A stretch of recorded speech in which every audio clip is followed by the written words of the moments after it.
So hello guys, मेरा नाम है हर्ष और आप सभी का स्वागत है मेरे न्यू चैनल में जिसका नाम है मेरिस्टम रिपेयरिंग। और इस चैनल पे मैं रिपेयरिंग से रिलेटेड वीडियोस डालने वाला हूँ। सो गाइस, आप लोग इस चैनल को जरूर से सब्सक्राइब कर लेना। और ये मेरे चैनल की फर्स्ट वीडियो है, तो गाइस इसको प्लीज़ एंड तक देखना और बताना मेरे मिस्टेक्स जो मैंने इस वीडियो में किए होंगे। मैंने कोई भी मिस्टेक करने की वैसे तो कोशिश नहीं की है, लेकिन अगर मैंने कोई मिस्टेक किया हो तो गाइज़ आप लोग प्लीज़ मुझे कमेंट सेक्शन में बता देना। और गाइज़ इस वीडियो को ज़रूर से एंड तक वॉच करना ताकि आप लोग मेरे मिस्टेक्स को आइडेंटिफाई कर सको। सो गाइज़ जल्दी से इस वीडियो को देख के आओ guys. So welcome to our channel, मेरा नाम है हर्ष और आज की इस वीडियो में हम लोग चेंज करने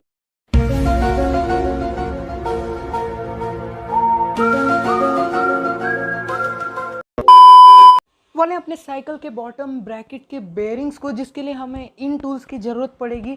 तो कैसे यहाँ पे आपने वीडियो के स्टार्टिंग में नोटिस किया होगा कि मैंने यहाँ पे लेफ्ट साइड का पेडल पहले ही निकाल लिया, और ये पेडल कैसे निकालते हैं वो भी मैं आपको बताऊंगा जब मैं इस राइट साइड का पेडल निकालूंगा। सो गाइस ये वीडियो बहुत ही बेसिक होने वाली है क्योंकि ये वीडियो बिगिनर्स के लिए है। सो गाइस इसे जल्दी से निकालते हैं और ये वीडियो आपको बिल्कुल एंड तक देखनी है गाइस। सो चलिए शुरू करते हैं।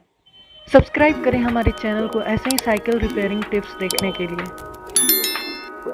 सो गाइस राइट साइड के पेडल को निकालने के लिए आपको इस चेन कवरिंग को खोलना पड़ेगा, जिसके लिए आपको इस तरह के स्क्रू ड्राइवर का यूज़ करना है जो कि एक नॉर्मल साइज का है।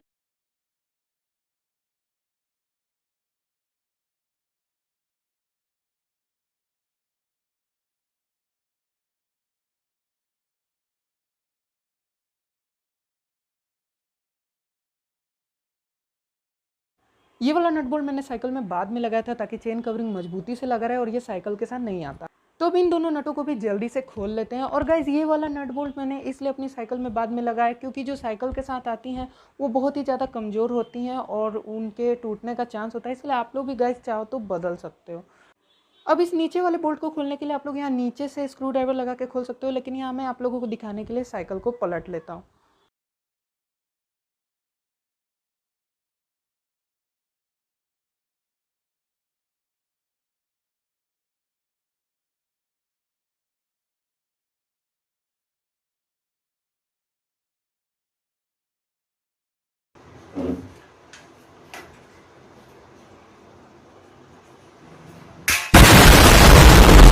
सो फाइनली हमारी साइकिल की चेन कवरिंग बाहर आ चुकी है, लेकिन यहाँ पे बहुत सारा डस्ट हो रहा है तो मैं इसे जल्दी से साफ़ कर लेता हूँ।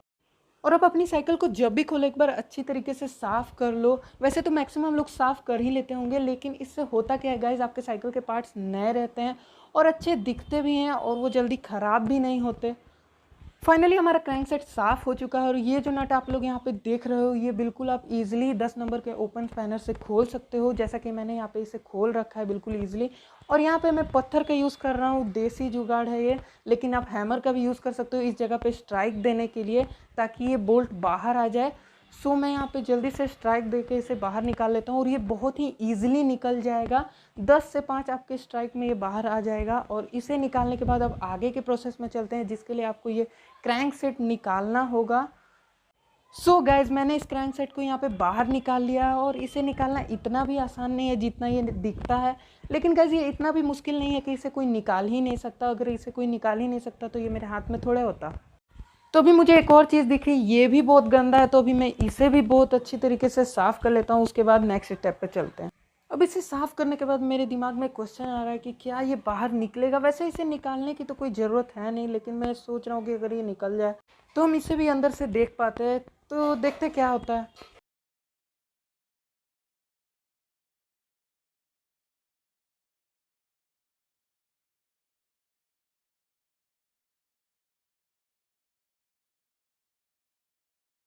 तो यहाँ पे मैंने बहुत कोशिश कर ली, ये नहीं निकला क्योंकि यहाँ पे ये जो नट है हमें पहले इसे खोलना पड़ेगा।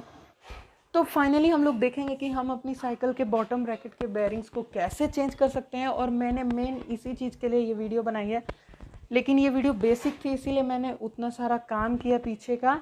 लेकिन अब हम लोग मेन टॉपिक पर आते हैं। सो गाइज अब आपको ये स्क्रू ड्राइवर लेना है और यहाँ पे जो स्लॉट आपको दिख रहा है आपको इस पर ये स्क्रू ड्राइवर फंसा के किसी भारी चीज़ से स्ट्राइक देना है ताकि ये मूव हो एंटी क्लॉकवाइज। और यहाँ पे आप लोग एक प्लायर का भी यूज़ कर सकते हो भारी चीज़ में, या फिर ये पत्थर तो खैर मैं यूज़ करने ही वाला हूँ, और आप लोग हैमर भी यूज़ कर सकते हो। सो गाइज अब इसे जल्दी से मूव करना शुरू करते हैं एंटी क्लॉकवाइज।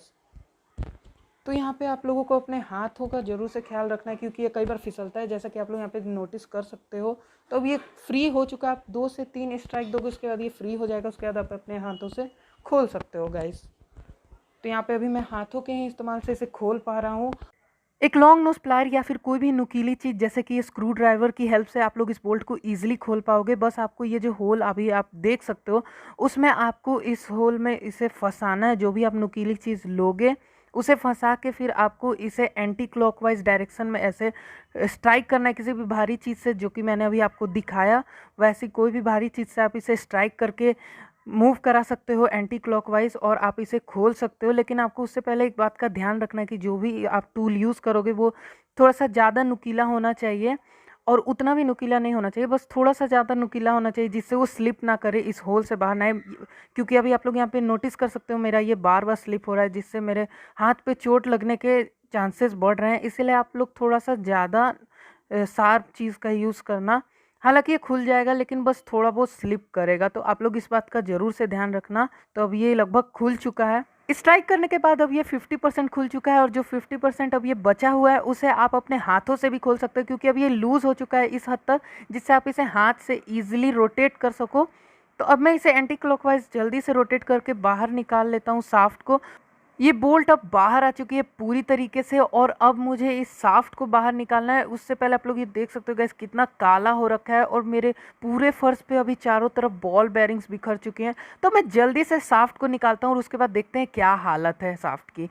तो गाइज़ आप लोग एक बार इस शाफ्ट की हालत को देखो। बीच में मुझे थोड़ा थोड़ा रेत दिख रहा है, और चारों तरफ मुझे बस ग्रीस ही ग्रीस दिख रहा है, जो कि पूरा काला पड़ चुका है, ख़राब हो चुका है।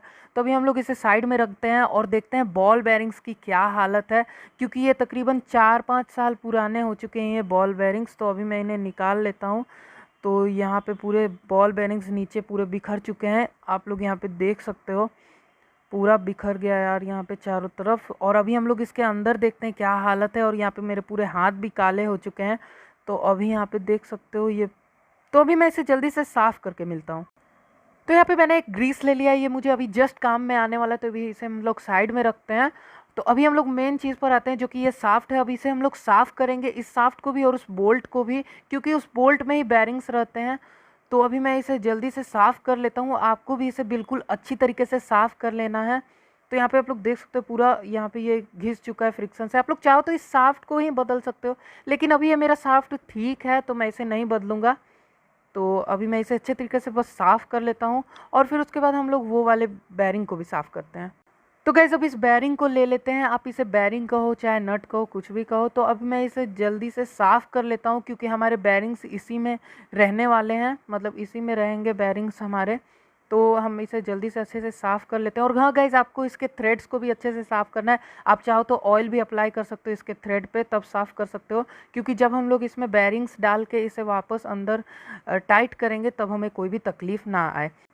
तो ये अच्छी तरीके से क्लीन हो चुका है। तो अब हम लोग इस पे बॉल बेरिंग्स लगाते हैं। तो बॉल बेरिंग्स को लगाने के लिए हमें इन सब चीज़ों की ज़रूरत पड़ेगी। तो सबसे पहले हम लोग शाफ्ट पर आते हैं। तो आप लोग यहाँ पे शाफ्ट पर देख सकते हो कि एक एंड बहुत ही बड़ा है और एक एंड थोड़ा सा उससे छोटा है लेंथ में। तो हम लोग बड़े वाले एंड पे हम लोग पहले ही ग्रीस की मदद से बॉल बेरिंग्स को चिपका लेंगे, और बॉल बेरिंग चिपक जाने के बाद उसे हम लोग अंदर डाल देंगे।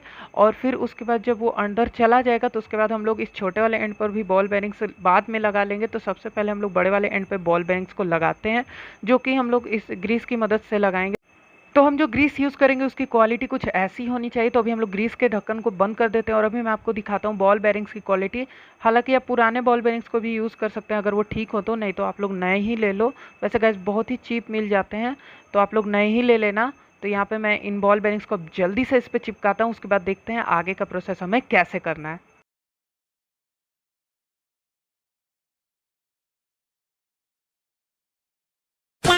तो भी मैं यहाँ पे सिर्फ 9 बेरिंग्स का यूज़ कर रहा हूँ एक एंड पे, लेकिन आप लोग गाइज अपने साइकिल में देख लेना आप लोगों को कितने बेरिंग्स की रिक्वायरमेंट होगी एक एंड पे।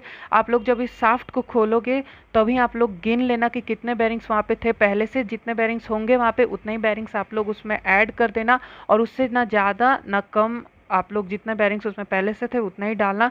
सो गाइज यहाँ पे ये वाले पार्ट में मैंने बेरिंग्स लगा लिए हैं। तो अब दूसरे पार्ट पे कैसे लगाना है वो देखते हैं। तो अब हम लोग जल्दी से इसमें शाफ्ट को लगाएँगे और शाफ्ट को लगाने से पहले अगर आप लोगों का मन करे तो आप लोग उस बेयरिंग जैसे स्ट्रक्चर जो आप लोगों को दिख रहा है, उसमें आप लोग ग्रीस लगा सकते हो। हालाँकि ग्रीस लगाने की कोई भी ज़रूरत नहीं पड़ेगी क्योंकि हमने शाफ्ट के बड़े एंड में पहले से ही ग्रीस लगा लिया था और बेयरिंग भी, लेकिन आप लोग फिर भी लगा सकते हो अगर आप लोग चाहो तो। यहाँ पे मैं नहीं लगा रहा क्योंकि मैंने यहाँ पे पहले ही ग्रीस अप्लाई कर दिया है। तो अब ये हमारा शाफ्ट बिल्कुल अंदर अच्छे तरीके से फिट हो चुका है। तो अब हमें एक बार देखना है कि कोई बेयरिंग बाहर तो नहीं ना आ गया उस स्ट्रक्चर से। तो यहाँ पे आप लोग देख सकते हो कोई भी बेयरिंग बाहर नहीं आया, तो आप लोग भी एक बार देख लेना। तो यहाँ पे कोई भी बेयरिंग बाहर नहीं आया। तो अब हम लोग नेक्स्ट स्टेप पर चलते हैं, जिसमें हमें शाफ्ट के छोटे वाले एंड में बेयरिंग्स को लगाना है, यानी कि यहाँ पे। तो अब जल्दी से हम लोग यहाँ पे बॉल बेयरिंग्स लगाना शुरू करते हैं। सो गाइस, मैंने सोचा वहाँ बॉल बेयरिंग्स लगाने से अच्छा है इस बेयरिंग्स में ही पहले से ही चिपका लेते हैं हम लोग बेयरिंग्स को, बॉल बेयरिंग्स को, जैसा हमने उस शाफ्ट में किया था लंबे वाले साइड में हमने पहले ही चिपका लिया था, वैसे ही अब हम लोग इसमें चिपका लेंगे बेयरिंग्स को पहले ही, और उसके बाद सिंपली उसे टाइट कर देंगे जिससे हमें ज़्यादा मेहनत नहीं करनी पड़ेगी। तो सबसे पहले यहाँ पे मैंने इसे अप्लाई कर लिया है अच्छे से ग्रीस को। तो अब मैं यहाँ पे बेयरिंग्स को बिल्कुल सिंपली डाल दूंगा और उसके बाद हम लोग इसे टाइट कर देंगे। तो यहाँ पे भी मैं 9 बेयरिंग्स का यूज़ कर रहा हूँ। आप अपने साइकिल के हिसाब से देख सकते हैं आप लोगों को कितने बेयरिंग्स यूज़ करते हैं। तो यहाँ पे अभी मैं जल्दी से इसे अच्छे से लगा लेता हूँ।